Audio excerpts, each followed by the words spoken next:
ప్రభునామమునకు మహిమ కలుగునుగాక.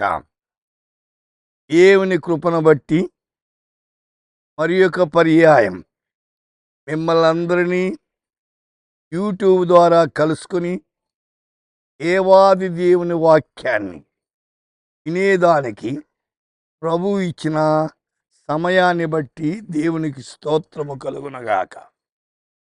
ఈ దినము ద్వితీయోపదేశకాండం 28వ అధ్యాయం మొదటి వచనంలో, ఈ దేవుడైన యెహోవా భూమి మీదనున్న సమస్త జనుల కంటే నిన్ను హెచ్చించును.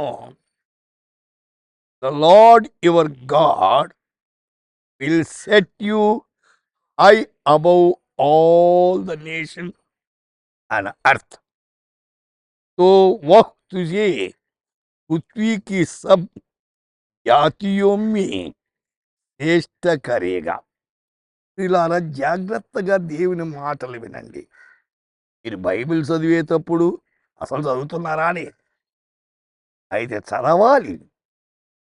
చదవకపోతే దైవ సత్యం గ్రహించలేము. దేవుని వాక్యం ఒక్కటి మానవ జీవితాలు సరిచేసేది. ఈ కోర్సులన్నీ ఏం జీవితాన్ని సరిచేయవు, ఏదో పొట్ట కొరకు వెళ్ళి. కాబట్టి దేవుని వాక్యం ఏ కుటుంబములో ఏ వ్యక్తితో వారి జీవితాన్ని చక్కపరుచుకుంటారు. ఎలాగ చదవాలి? అయితే అది దేవుని మాటని నమ్మాలి. ఆయన మాట్లాడేది మూగివాడు కాడు, దేవుడు మాట్లాడేవాడు. మన జీవితంలో ఉన్న లోటుపాట్లు సవరించేవాడు. అందుకే నీ దేవుడిని యెహోవా భూమి మీద ఉన్నటువంటి సమస్త జనముల కంటే నిన్ను హెచ్చిస్తాడు. ఆయన హెచ్చించే దేవుడు. తగ్గించబడేదానికి కారణం ఏమిటి? అయితే మనం ఎప్పుడు తగ్గించుకుంటామో ఆయన అప్పుడు హెచ్చిస్తాడు. ఆయన చెప్పిన మాట ఏమన్నాడు? తన్ను తాను తగ్గించుకున్నవాడు హెచ్చించబడు, తన్ను తాను హెచ్చించుకోవడం తగ్గించబడు. కాబట్టి దేవుని యొక్క బలిష్టమైన చేతి కింద దేవుని పిల్లలు అణిగి మణిగి ఉండాలి. అది చాలా అవసరమైంది. సంఖ్యాకాండములో 24వ అధ్యాయం 7వ వచనంలో, అతని రాజ్యము అధికమైనదగును. రాజ్యము విస్తరించాలంటే, రాజ్యము ఆత్మీయంగా ఉండాలంటే దేవుని మీద ఆనుకోవాలి. దానికి నెబుకద్నెజరు గర్వించాడు.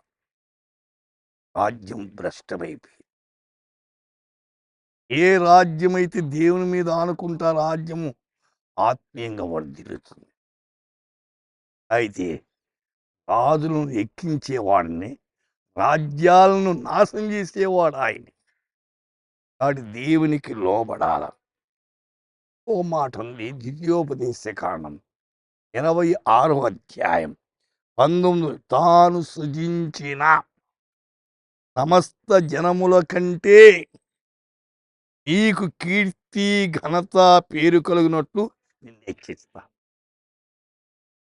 ఎందుకంటే దేవుడు తన బిడల పట్ల ప్రత్యేకమైన కృప చూపిస్తున్నాడు. కాబట్టి ఆయన మన సృజించినవాడు, ఆయన మన సృష్టికర్త. అందుచేత తన బిడ్డలకు కీర్తి రావాలని చూస్తున్నాడు. అవమానం పొందకూడదు నా బిడ్డలు, కీర్తి కలిగి జీవించాలని నువ్వు హెచ్చిస్తాడు.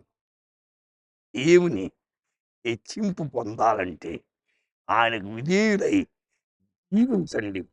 అది చాలా అవసరమే. ప్రార్థన చేసుకుందాం. స్తుతిపాత్రుడా, మీకు వందనాలు, స్తోత్రము నాయన. ఈ దినాన్ని ఇచ్చినందుకే స్తోత్రాలు. ఎంతమంది నాయన యూట్యూబ్ ద్వారా వింటున్నారో వాళ్ళందరినీ దీవించండి. వారి అక్కర్లన్నీ మీ కృపలో తీర్చండి. దేవా, సంపూర్ణంగా వారు మీకు లోబడి జీవించేదానికి కృప దయచేయమని యేసు నామమున ప్రార్థిస్తున్నాము తండ్రి. ఆమేన్.